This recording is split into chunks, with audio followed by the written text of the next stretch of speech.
Hey guys, what's up? It's Jalen here on Thursday doing a part 2 of episode 10 of Pros and Cons. And now I get to do it on my personal favorite buddy fight deck in all of existence, Pure Dungeon Enemies. Dungeon Enemies is the lesser known variant, of course, Dungeon World, because fucking Mix and Adventures overshadowing the Pure build. But the Pure build is what I will tell you today.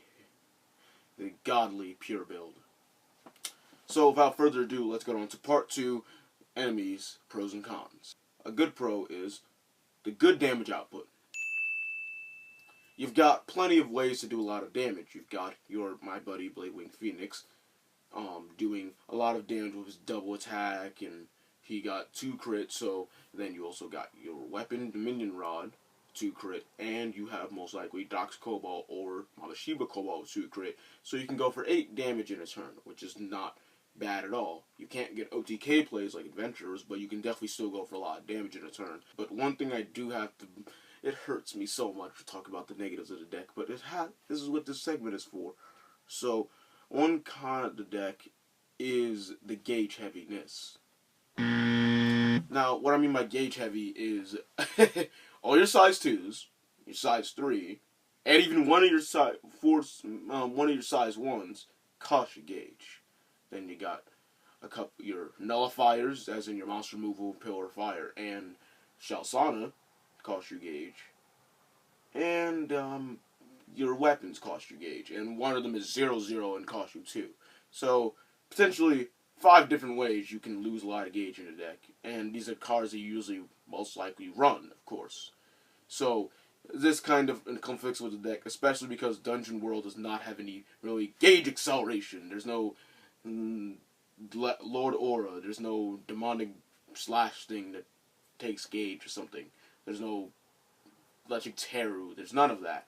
There's nothing to really charge your gauge. Now we do have that card coming later, but I don't want to talk about it, 1, because spoiler alerts, and 2, it's not relevant. I am only allowed to use TCG stuff to talk about these kind of things. But one other thing about the deck is it has pretty good, nice penetrate cards. Now, the only penetrate cards are Tosa Hound Cobalt, One-Eyed Demon Lord Keith Winade, and Guardian Dragon of the Ruins Meteor Rain. Now, think about all 3 of these cards.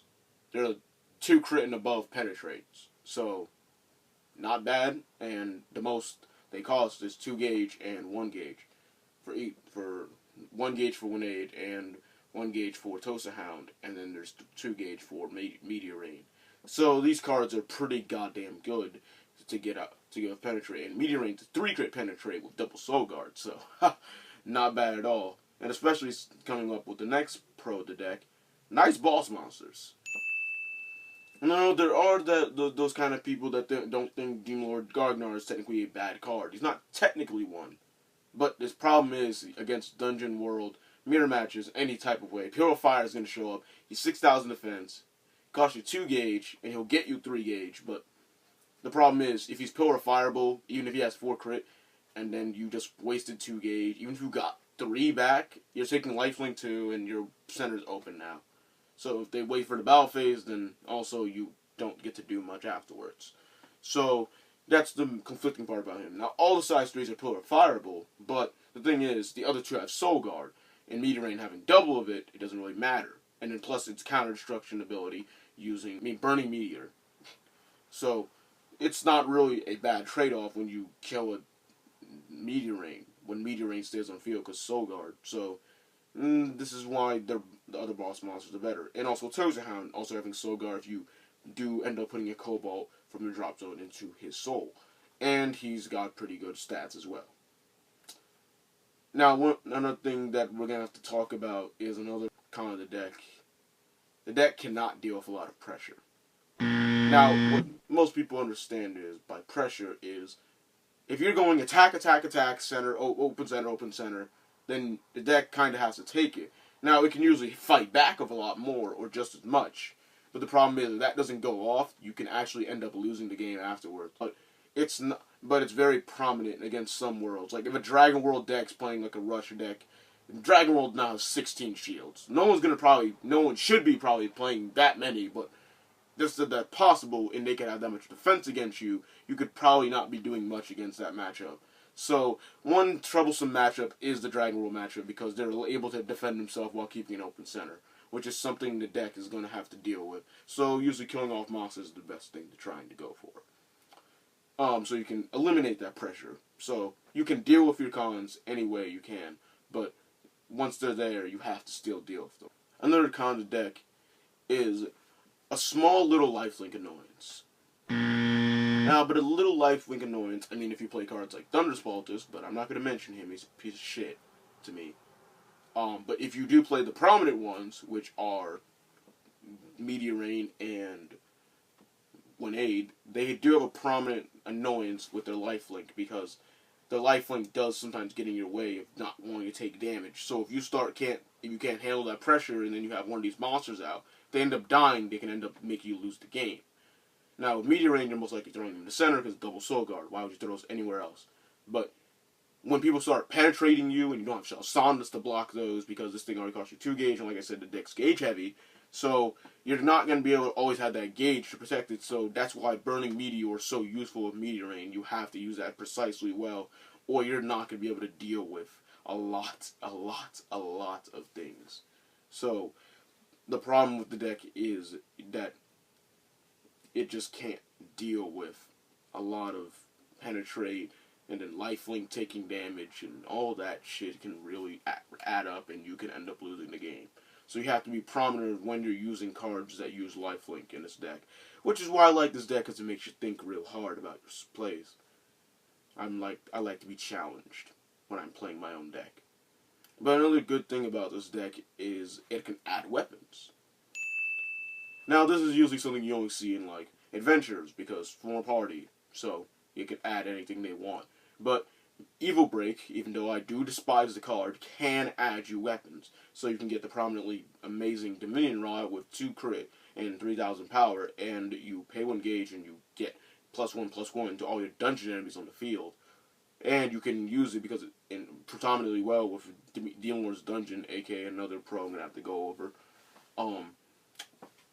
that allows you to call back monsters from the drop zone. This card has a lot of uses in the deck. Or you can get Monster Master Alerta, which costs you 2 gauge and pretty much acts like a reusable Drago energy with weaker pluses, +2/+2 counterattack to one dungeon enemy. So it's not a bad card. It's mostly useful when you have a Meteor Rain, because then people are scared to attack the Meteor Rain without a link attack, which is pretty funny.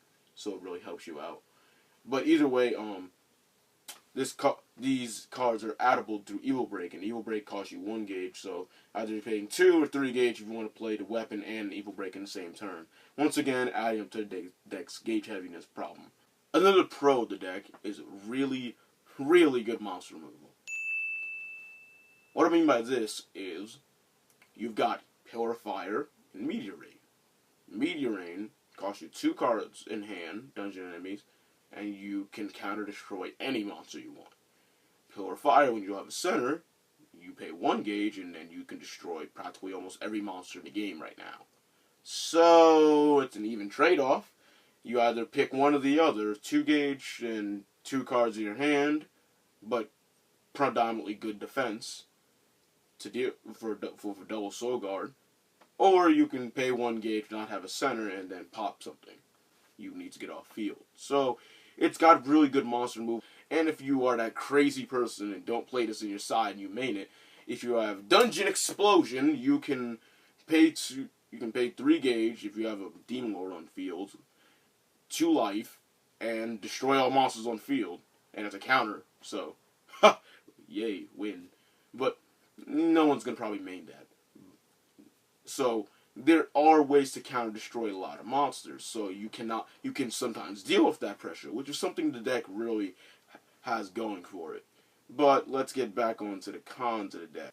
This deck cannot close out games as well as adventures, which is a predominantly obvious fact. This deck does not have an impact that can just go derp derp, I hit you for a lot of damage, and now I win the game. So you can do a lot of damage, but then the problem is, if your opponent starts living some of these hits, you have to learn how to somehow cope with the attacks if they can get off a lot of pressure on you. Once again, the deck is not good with pressure. So you're kind of in a tough spot when your opponent's constantly trying to defend against your attacks, and if they can, then you start really, really getting in trouble. Demon Lord's Dungeon is monster revival. So, pro. Demon Lord's Dungeon is what provides you with literally calling out all your Dox Kobolds, your Mama Shiba Kobolds, and your Fate Skeletons, and if you're crazy like me, with like that one time in my whole time playing a deck, calling Evil Break from the drop. So, it really does let you get back all those monsters every single beginning of your turn, so your opponent's too scared. Say you throw Fate Skeletons constantly in the center against a deck without Penetrate, but that's hard to find anymore because every freaking world, except Magic World, has gotten Penetrate now. But anyway, imagine you don't have a Penetrate card. Now you can keep constantly throwing a Fate Skeleton in your center, protecting you, and then they keep killing it off. You keep calling it back, killing it off, call it back. And that has 3,000, so most predominantly be able to kill a few monsters. So it does a pretty good job of adding up and trying to fix its problem with the defense, but also you can call back your offensive monsters, such as Dox Kobold, who has 5,000 and 2 crit. Or you can call back, just for 2 crit, you can call back the Mama Shiba Kobolds. And another pro of the deck is size zeros. Now I count this as a pro because adventurers themselves shouldn't be running this, since that's a pure build I was talking about earlier, so you can't just go, oh, I can throw size zeros in too. It doesn't hurt. No, it's a pure build. No enemies for you. But we have 2 so far, size zeros, that do both their jobs pretty well. 3,000 power size 0 with low crit, and weak size 0 with 2 crit. So they fill their jaws pretty well, and they're pretty much great bait for Meteor Ring if you have Demon Lord's Dungeon on field, because then you can discard both of them, then you can call one of them back, or if you have 2, which is the ultimate setup, then you call back both of them. So you discard 2 and destroy their monster, and then you're able to just call them back onto the field while you have a Meteor Ring, which is something really, really powerful. My favorite part, one of the last con. The last con of the deck is it's not so good defense. Now, I've kind of reminisced on this because the deck can't deal with a lot of pressure.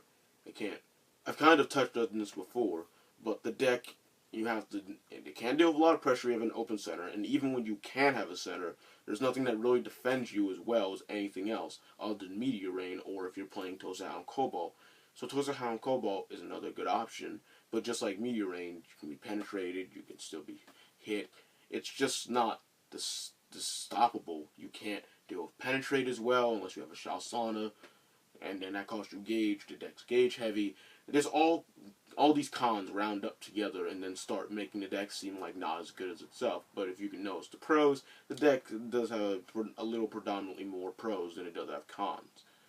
So with this little wrap up of pros and cons of Dungeon, and me and myself have to say is my final verdict, and I'm not being biased because it's my favorite fucking deck. I can be dreadfully honest. This deck is good. It's pretty good. The problem with it's overshadowed, and it doesn't have enough support to be called a very viable deck in some people's eyes. But in my eyes, I can work with it, and I would have worked with it, like I said in my WCQ video. Anyway, hope you guys liked this video. Subscribe to Team Ring Infinity, and stick around for more Buddy Fight videos from all of us.